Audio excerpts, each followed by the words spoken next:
So I'm wanting to do something sustainable and organic. I'm Michael, Ginger, Matthew, and Aaron Watson. We started eating more organic and natural foods, and we were looking for a source for those. And in the process of doing that, Ginger found that Appalachian Harvest was selling seconds out of the packing house. We started going to some of the growers' meetings to see if we could maybe grow some of the produce ourselves. We had so much fun growing and eating the organic produce that we wanted to see if we could do it commercially.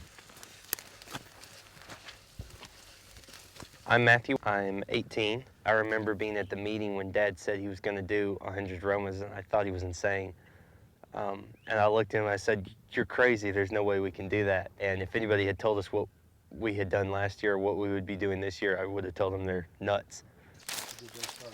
We grew 500 tomatoes and 500 zucchini the first year.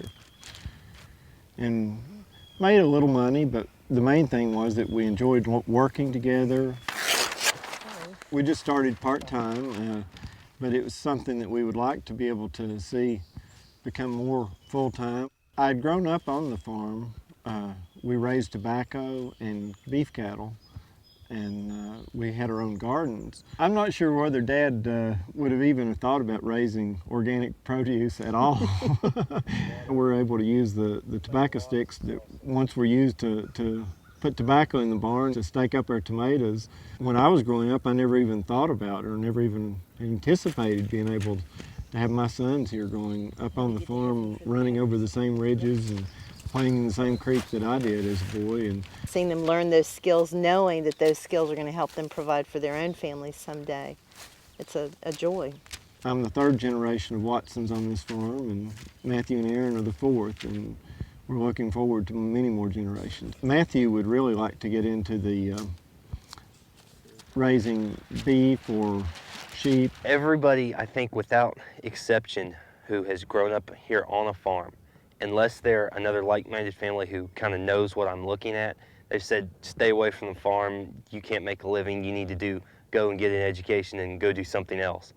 And the more I've been looking, the more I'm seeing that that's not true. There can be a living that is made from the farm.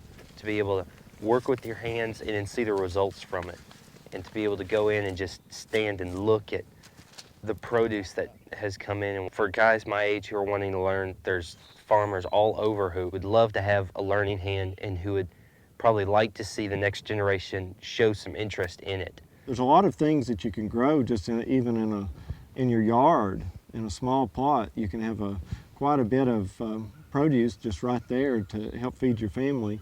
Anybody who's thinking about wanting to get started gardening just needs to do it. Just go out and do something. Sometimes in the middle of the summer, it feels like that year has been my whole life.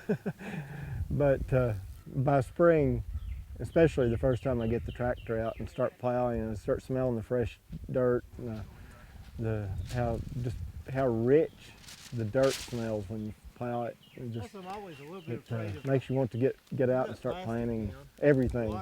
It's hard work, but it's good work and it's fun. A little sweat may hurt for the season, but it's good for you.